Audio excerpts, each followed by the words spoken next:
The young and the restless spoilers. There are moments in Genoa City when silence says more than any confession, when a single look carries the weight of years of deceit, and Sharon has mastered that silence. Every time someone utters Mitch Bacall's name, her breath stills and her expression hardens, a reflex that comes not from fear but from memory. Mitch isn't just a name from her past, he's a wound that never healed, a secret wrapped around her life like invisible barbed wire.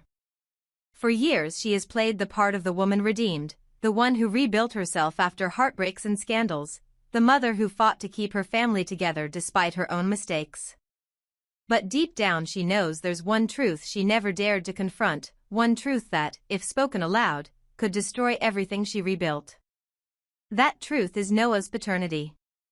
When whispers began to circulate again, first as murmurs in the coffee shop, then as quiet speculation at Newman Enterprises, Sharon tried to dismiss them as cruel gossip. People in Genoa City love a scandal, and no one is immune from its appetite. But this time the rumors struck too close. The claim that Nick Newman might not be Noah's biological father spread like wildfire, igniting questions that Sharon had fought to bury. Every glance, every well-meaning question about Noah's recovery after the accident, became a knife twisting in her chest. The guilt she carried for decades began to resurface, heavier now because of what was at stake. Nick had been her savior more than once, the man who forgave when he shouldn't have, the father who claimed Noah as his own without hesitation. But forgiveness built on a lie is a fragile kind of grace, and Sharon knows that the time for silence is ending. In the sterile quiet of the hospital, Noah lies motionless, his face pale against the white pillow. Machines hum beside him, measuring a life suspended between consciousness and oblivion. Sharon sits at his bedside, her fingers tracing the outline of his hand, her thoughts drifting between fear for her son and terror of the truth that hovers nearby. Mitch Bacall's name echoes in her mind like a curse. He has returned to Genoa City after years of disappearance, claiming to have something that will change everything. The timing couldn't be worse, or perhaps it's fate's design, forcing Sharon to confront what she ran from for so long. Nick Newman, unaware of the storm building around him, focuses only on his son's recovery. He moves through the hospital corridors with a calm determination, believing that his family, fractured though it may be, can survive anything as long as they stay united. But unity built on illusion cannot last. Sharon watches him with a mix of love and despair, knowing that every moment of tenderness is borrowed time. She wants to protect him, yet she also knows she's protecting herself. The guilt has become unbearable, the kind that creeps into dreams and turns memories into accusations. When Mitch Bacall appears at the hospital, it's as though the temperature drops. He carries himself with the confidence of a man who has waited patiently for this day. His presence sends a shockwave through Sharon's composure. For years she convinced herself that Mitch would never return, that whatever happened between them would remain buried under the dust of the past. But fate, cruel and precise, has brought him back at the very moment when she has the least strength to face him. The confrontation is inevitable. Inside Noah's room, the three of them converge: Sharon, Nick, and Mitch, a triangle bound by history, guilt, and blood. Noah remains unconscious, his breathing steady but shallow, an innocent soul lying between the sins of 2 generations. Sharon's voice falters when she sees the envelope in Mitch's hand. He doesn't need to say what it contains, she already knows. The paper might as well be a weapon. Nick, still oblivious to the full meaning, reaches for it, curiosity etched on his face. Mitch's expression is cold, almost sympathetic, as if he pities the man he's about to destroy. The moment stretches endlessly as Nick unfolds the document and begins to read. His eyes move across the lines, his expression shifting from confusion to disbelief, then to devastation. The DNA test confirms what Sharon has feared all along: Mitch Bacall, not Nick Newman, is Noah's biological father. The silence that follows is unbearable. Nick's hands tremble as he lowers the paper. Tears blur his vision, and the world seems to tilt. The foundation of his life, the belief that love could erase the pain of betrayal, collapses in an instant. For Sharon, the moment is both punishment and relief. The secret she has carried for so long is finally exposed, but the cost is catastrophic. Every reason she ever had for keeping it, protecting Noah, preserving Nick's heart, maintaining stability, vanishes under the weight of truth. She wants to speak, to explain how it happened, to beg for understanding, but the words die on her tongue. How can she justify years of deception? Nick's grief transforms into something darker, not rage, not hatred, but a hollow ache of realization. He remembers every moment he looked at Noah and saw his own reflection, every proud smile, every argument, every time he whispered that he loved his son unconditionally. None of it was false, love was real. But now that love feels stolen, built on someone else's foundation. Mitch, watching the fallout, seems almost regretful. He doesn't gloat. His presence is calm, his voice low, but his eyes betray a glint of victory, not over Nick, but over Sharon. To him, this confrontation is justice delayed. In that small room, the past collides with the present in a quiet explosion. The sound of Noah's heart monitor fills the silence, the rhythmic beep reminding them that innocence still exists even amidst betrayal. Sharon steps closer to Nick, wanting to reach him, but he turns away. The distance between them becomes an unbridgeable canyon. She realizes, too late, that by trying to protect him from pain, she has inflicted the greatest wound of all. Outside, the news begins to ripple through Genoa City. Rumors spread with merciless precision that Mitch has returned, that he has proof of Noah's true paternity, that the Newman family's perfect image is cracking. For Victor, this is an affront to legacy. For Nikki, a tragedy that reopens old wounds. For Faith, a confusion that threatens her fragile trust in her mother. But for Sharon, it is simply Judgment Day. As hours pass, Sharon retreats into the empty corridors of the hospital, replaying every decision that led to this moment. She remembers her affair with Mitch, born from loneliness, fueled by emotional chaos, ending in guilt. At the time, she convinced herself it was meaningless, a desperate attempt to feel alive during one of the darkest chapters of her life. She believed the past could stay hidden. But the past in Genoa City has a way of resurfacing with perfect timing, especially when innocence is at stake. Nick eventually leaves Noah's room, walking past Sharon without a word. His tears have dried, replaced by the quiet devastation of a man who no longer knows where he belongs. The corridors that once felt familiar now feel foreign. He realizes that every choice he made was built around a family that never truly existed as he believed. And yet, part of him still loves Sharon, that's what hurts the most. Back inside, Mitch lingers by Noah's bedside, his expression unreadable. He claims he wanted the truth to be known for Noah's sake, but Sharon senses there's more to it. Perhaps revenge, perhaps guilt of his own. For years he lived with the knowledge of what happened, watching from a distance as another man raised his son. The DNA test isn't just about biology. It's about reclaiming identity, asserting power over the narrative.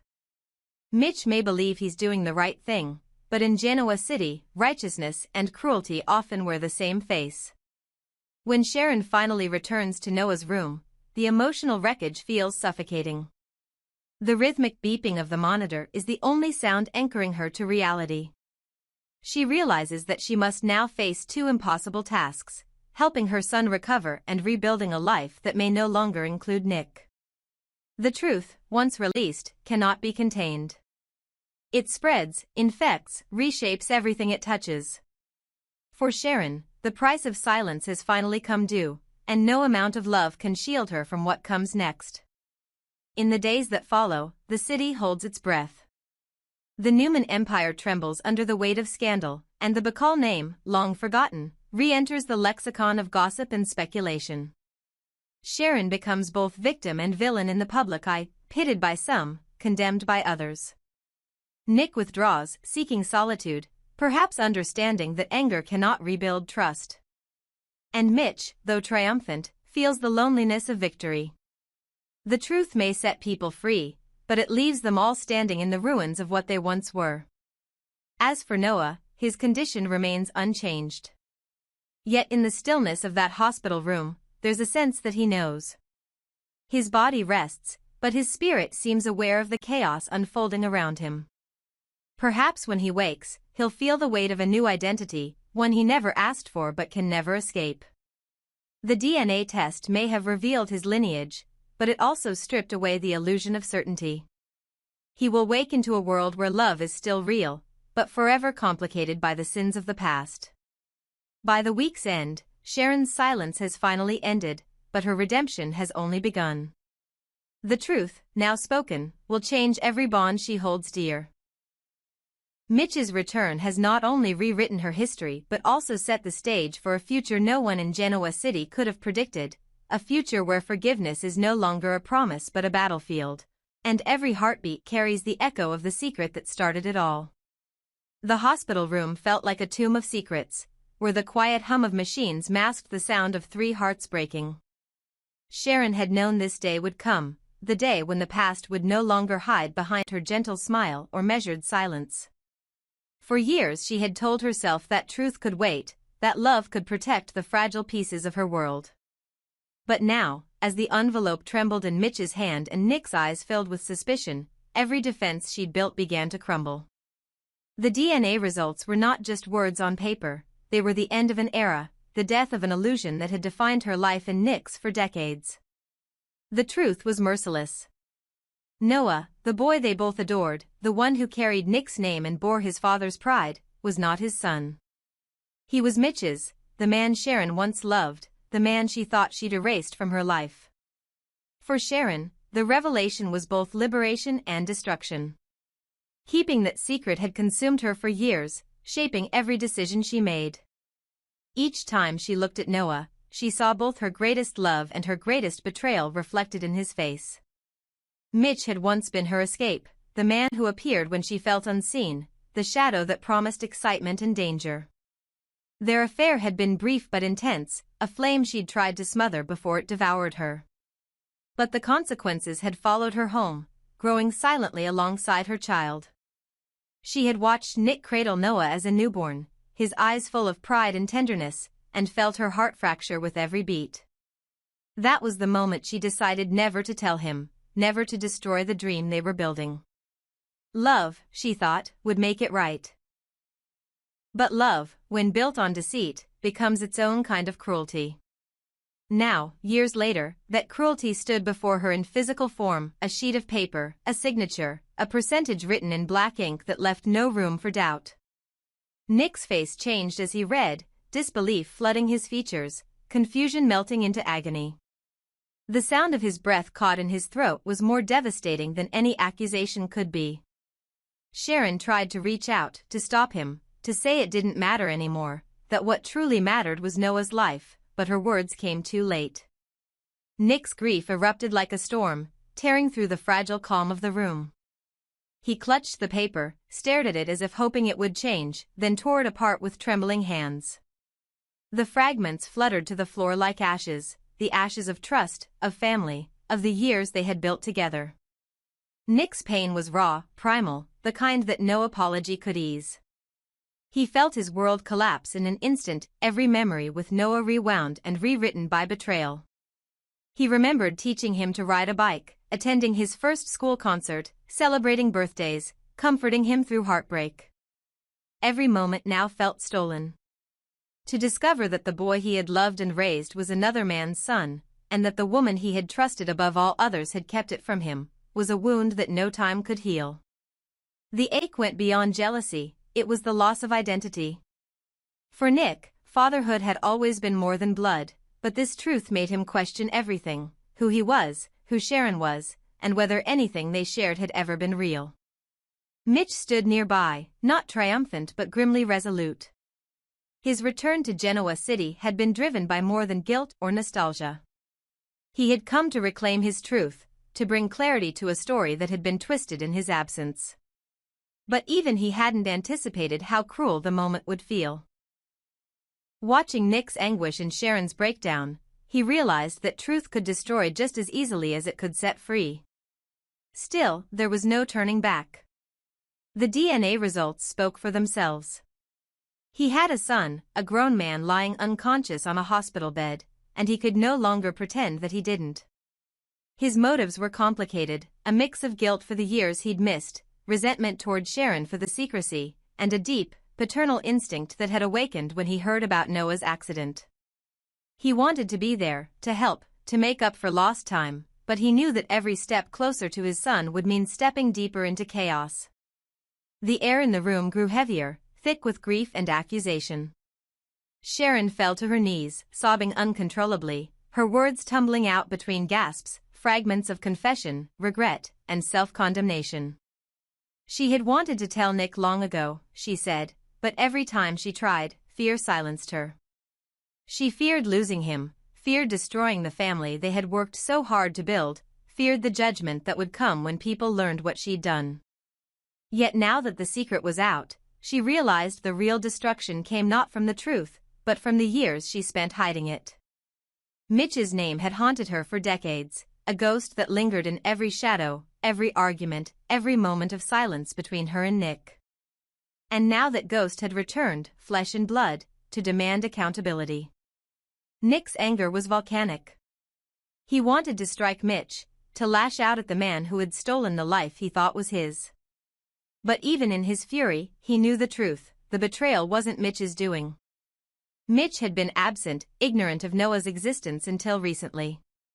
The real betrayal had come from Sharon, the woman he had loved most in the world.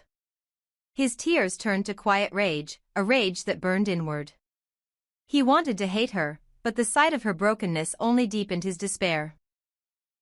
Every instinct told him to walk away, to leave the wreckage behind, but then his eyes fell upon Noah, unconscious, pale, fragile.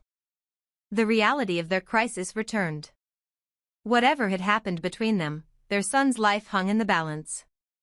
The past could wait. Right now, they had to save him. The hospital staff rushed in as alarms began to sound, snapping them back to the present. Noah's monitors spiked, his breathing faltered, and panic rippled through the room. Nick, Sharon, and Mitch stood frozen as doctors and nurses surrounded the bed, shouting instructions. Sharon's sobs turned to prayers, her trembling hands pressed against her chest as she begged for her son to hold on. Nick's anger evaporated into helplessness. Mitch moved closer, instinctively reaching toward his son before stopping himself, uncertain whether he had the right. The seconds stretched into eternity, every heartbeat echoing the fragility of their world. When the crisis finally stabilized, the exhaustion hit them all. Noah remained unconscious but alive. The room fell silent once more, but it was a different kind of silence, the kind that comes after an earthquake, when the ground has stopped shaking but nothing looks the same. Nick sank into a chair, his face buried in his hands. Sharon sat beside the bed, gripping Noah's hand, whispering apologies he couldn't hear. Mitch lingered by the doorway, his expression torn between sorrow and determination. He knew that his presence only deepened their pain, but he couldn't leave. This was his son, his blood, and for the first time in his life, he felt a bond he couldn't ignore. Outside, the storm of gossip and speculation was already brewing. News of the DNA test would not stay hidden for long. In a city built on secrets and ambition, such revelations travel faster than light. Within hours, the Newman family would be in turmoil. Victor's fury would shake the corporate empire, Nikki's heartbreak would echo through their home, and Faith's innocence would once again be tested. Sharon knew that she was about to face not just Nick's judgment, but the entire world's. Yet despite her shame, part of her felt an unexpected calm. The truth, at last, was out. There was nothing left to hide. As night descended over Genoa City, the three of them remained in that small hospital room, bound by a secret that had lost its power yet left behind irreparable scars. Sharon's tears slowed, replaced by exhaustion. Nick stared at Noah, his mind replaying every memory, the laughter, the milestones, the moments that had defined his life as a father. None of it could be erased by a piece of paper. He realized that, despite the bloodline, his love for Noah was still real. But love and trust are not the same thing, and what Sharon had broken could not be easily rebuilt.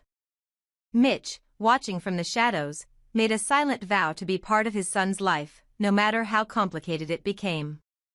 In that fragile stillness, the future of 3 lives hung in uncertainty. The DNA results had answered one question but raised countless others. Who would Noah be when he woke up, a Newman, a Bacall, or something caught between? Could Nick ever forgive Sharon, or would this revelation be the final fracture in their long and tangled history? And what role would Mitch play now that the truth had given him both a son and an enemy? The only certainty was that nothing in Genoa City would ever be the same again.